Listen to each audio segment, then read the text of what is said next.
integrated rate equation for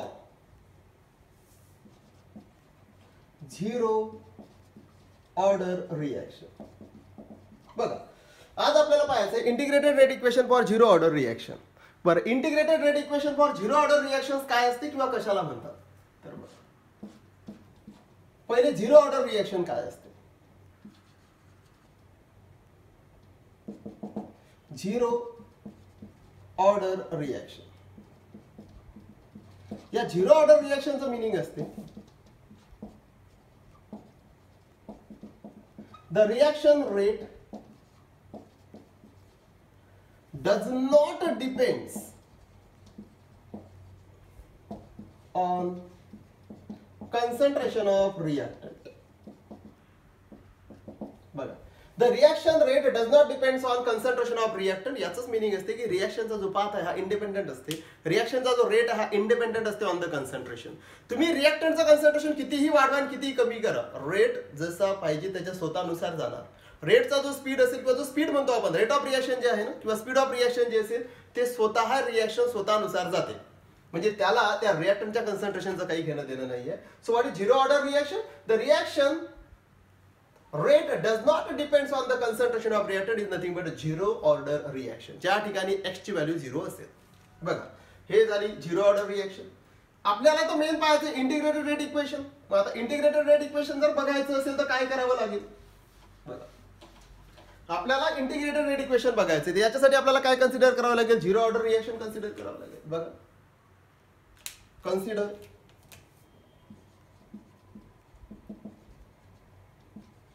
zero order reaction. आपण इथे zero order reaction consider करू. ए converted into product. आता consider zero order reaction म्हणजे इथं लक्षात ठेवा x इक्वल टू 0 आहे. x equal to 0.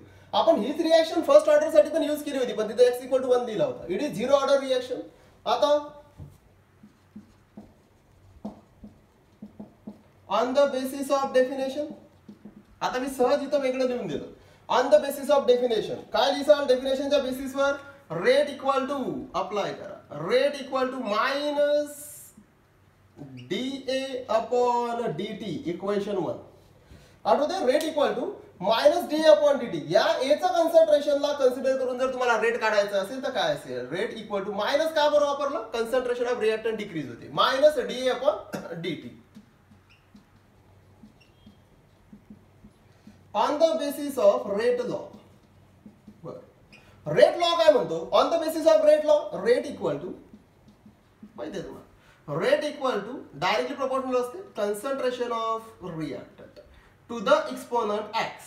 हा झाला rate law. Here x equal to 0. X equal to 0 तर आपलं इक्वेशन होते rate equal to K concentration of A to the power 0. तुम्हाला माहित आहे ए टू द पॉवर 0 म्हणजे या ए चं कन्सन्ट्रेशन कितीही कमी करा कितीही वाढवा, कितीही कमी करा कितीही वाढवा, या ए च्या कन्सन्ट्रेशनवर रेट डिपेंड नाही. मग rate equal to only K. A गायब झाला फॅक्टर. तर हा झाला rate equal to K equation 2. ठीक आहे. आता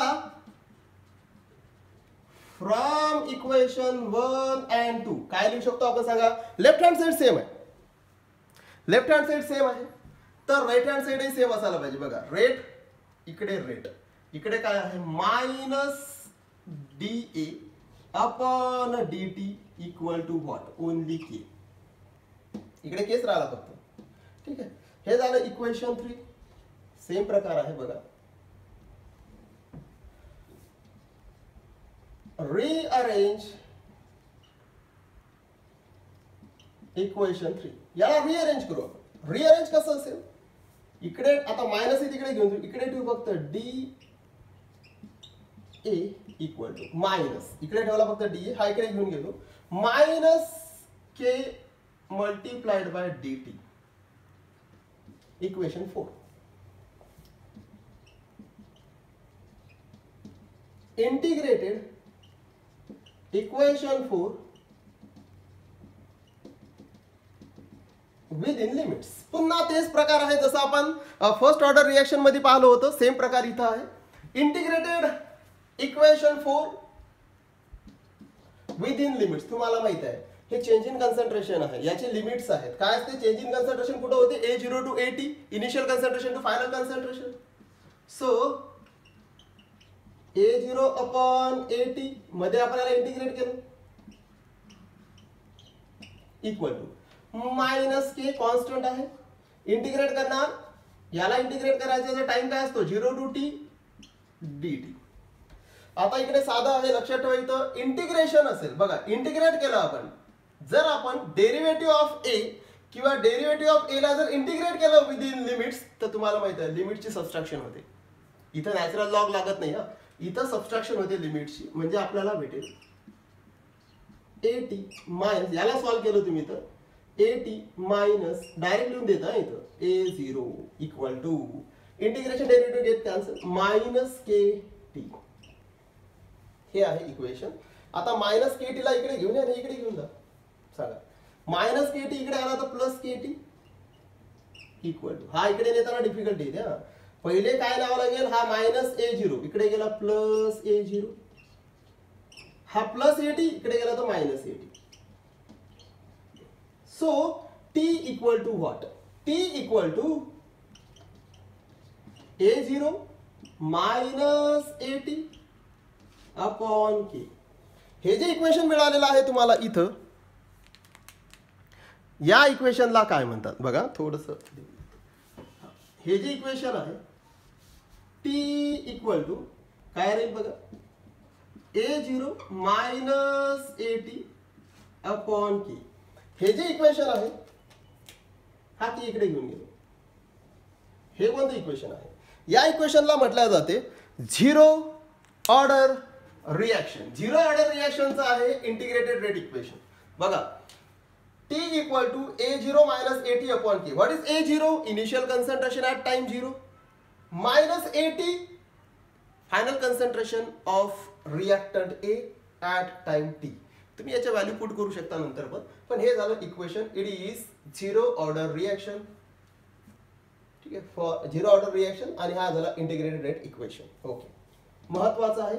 A0 is initial concentration at time 0. लक्षात ठेवायचं. AT कन्सन्ट्रेशन, रिएक्टंटचं concentration but at time T. आणि K इज अ कॉन्स्टंट. याला तुम्ही रिव्हर्स करू शकता, तीही इक्वेशन तुम्ही लिहू शकता. पण हे झालं मेन इक्वेशन. नेक्स्ट काय आहे बघा.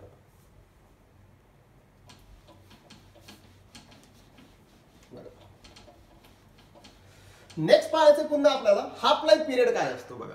Half life period for zero order reaction बघू. इक्वेशन तर आपल्याकडे आहे.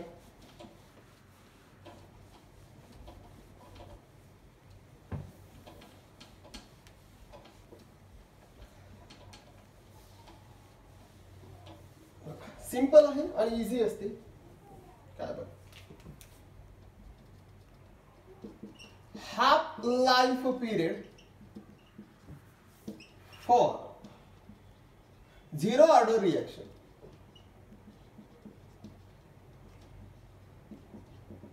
काय असते half life period for zero order reaction? तर आता हे सांगायची गरज नाहीये तुम्हाला. आपण पहिले already integrated equation first order साठी पाहिलेलं आहे. हाफ लाईफ पिरियड कशाला म्हणतात? हाफ लाईफ पिरियड मीन्स असा टाइम की ज्या वेळेस इनिशियल कन्सन्ट्रेशन आहे रिएक्टंट हे अर्ध होते, त्यावेळेचा लागणारा टाइम म्हणजे half life period. The time is required to getting half concentration of reactant from its initial concentration. त्याला म्हणतात हाफ लाईफ पिरियड. हिअर हे सांगायची गरज नाही. Here T equal to taking as a T half and final concentration जे असते AT considered as A0 upon 2. असं काय घेतो आपण? टाइम जो असते हा T हाफ घ्यावा लागतो आणि जे कन्सन्ट्रेशन असते फायनल कन्सन्ट्रेशन हे इनिशियलच्या अर्ध असते तेव्हाचा लागणारा टाइम, त्याला T हाफ म्हणतात. मग वी नो बघा, we know rate equation for zero order reaction सर्वांना माहितच आहे, आपल्याला माहिती आहे. काय सांगा, हे इथं आहे, सहज राहू दिलंय मी इथं. बघा काय होतं, T equal to A0 minus AT upon K. हे कोणतं झालं? हे झालं तुमचं integrated rate equation for zero order reaction, जे आपण पहिले इथं डिटरमाइन केलं होतं, इथं एक्सप्रेस केलं होतं हे. पण इथं काय आहे, इथं तुम्हाला काय कन्सिडर करायचं, here T equal to T half घ्यावा लागते, कारण आपण हाफ लाईफ पिरियड साठी पाहत आहे. इनिशियल कन्सन्ट्रेशन मायनस हे इनिशियल कन्सन्ट्रेशन आहे मायनस एटी ची व्हॅल्यू किती, हे तर final concentration at time T, पण यावेळेस आपलं कन्सन्ट्रेशन किती आहे, A T is A0/2 A0/2 upon what, upon K. याला जर मी सॉल्व केलं तर हा झाला टॉइस A0 मायनस A0 म्हणजेच T half equal to twice A0 minus A0 म्हणजे फक्त A0 अपॉन मल्टिप्लिकेशन काय असेल टॉइस के. हे झालं तुमचं इक्वेशन. हे कोणतं आहे, half life period for zero order reaction. बघा हाफ लाईफ पिरियड असा होता पहिल्या केस मध्ये T half equal to 0.693 upon K. हा पण हाफ लाईफ आहे. हा half life period first order साठी आहे. It is the half life period for first order reaction, but it is the half life period for zero order reaction. That is A0 initial concentration upon twice K. K is a constant आणि हा T half. दोघांमध्ये फरक लक्षात ठेवा. हा first order साठी आहे, हा half life period for zero order reaction साठी आहे. हे झालं integrated equation for zero order reaction and half life period for zero order reaction. बरं, फर्स्ट ऑर्डर झाली, झिरो ऑर्डर झाली. लक्षात एक लास्ट असते आपल्याकडे, एक सुडो ऑर्डर रिएक्शन असते. सांगतो तुम्हाला what is pseudo order reaction. याच्यासाठी इक्वेशन्स नाहीये, फक्त महत्वाचे सुडो ऑर्डर रिएक्शन कशाला म्हणतात, फॉल्स रिएक्शन म्हणतात त्याला. Pseudo first order reaction. Pseudo first order reaction कशाला म्हणतात, सुडो फर्स्ट ऑर्डर. बरं,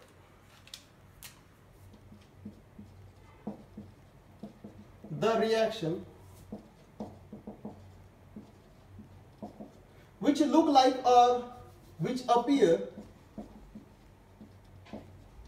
as a the reaction which appear as a higher order but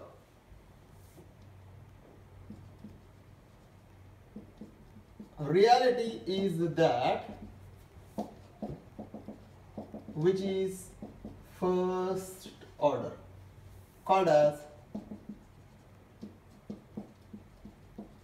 pseudo first order reaction.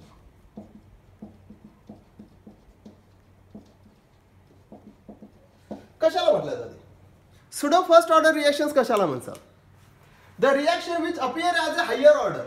म्हणजे ह्या reaction अशा असतात की हे आपल्याला हायर ऑर्डर वाटतात, सेकंड ऑर्डर थर्ड ऑर्डर वाटू शकतात, पण रियालिटी अशी असते की त्या फर्स्ट ऑर्डर असतात. त्यांना काय म्हणतात, सुडो फर्स्ट ऑर्डर रिएक्शन. म्हणजे दिसण्यासाठी हायर वाटतात पण आहेत फर्स्ट ऑर्डर, त्यांना म्हणतात pseudo first order reaction. Pseudo म्हणजे खोट्या.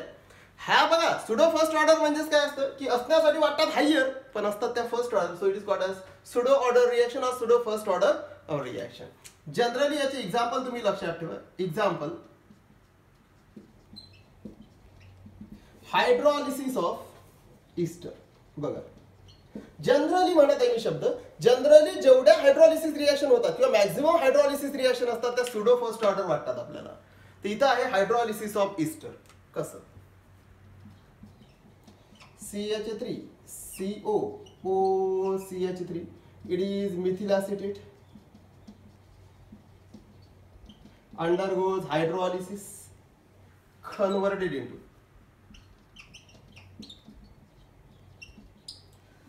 CH3C. बघा CH3COOH आणि काय plus CH3OH. Hydrolysis of ester reaction आहे. Methyl acetate undergoes hydrolysis to gives methyl acetic acid and माहिती आहे तुम्हाला acetic acid and methyl alcohol. ही झाली रिएक्शन. आता फर्स्ट पहिले सांगा याच्यासाठी रेट काय असेल. Rate equal to K1. कारण रेट नुसार काय होते, rate is directly proportional to concentration of reactor. So CH3 COO CH3 and H2O. X आणि Y ची व्हॅल्यू बघा हिअर X आणि Y इथं आपल्याला 1 1 वाटते. मग आता या रेटून जर मी याला रेट अप्लाय केला, ही एक रिएक्शन आहे तुमच्याकडे दिसते hydrolysis of ester. Hydrolysis of इस्टरची रिएक्शन केली, मला हा मिळाला प्रोडक्ट ऍसिटिक ऍसिड आणि मिथिल अल्कोहोल. ही जी रिएक्शन आहे या रिएक्शनवर मी काय सांगू शकतो, rate equal to K1 or K prime, CH3COO CH3H2O. Here x equal to 1 and y equal to 1 आपल्याला दिसते किंवा वाटते. Here x equal to 1 and y equal to 1 is appear, दिसते आपल्याला. Then it is x आणि y ची value 1 1 आली, then it is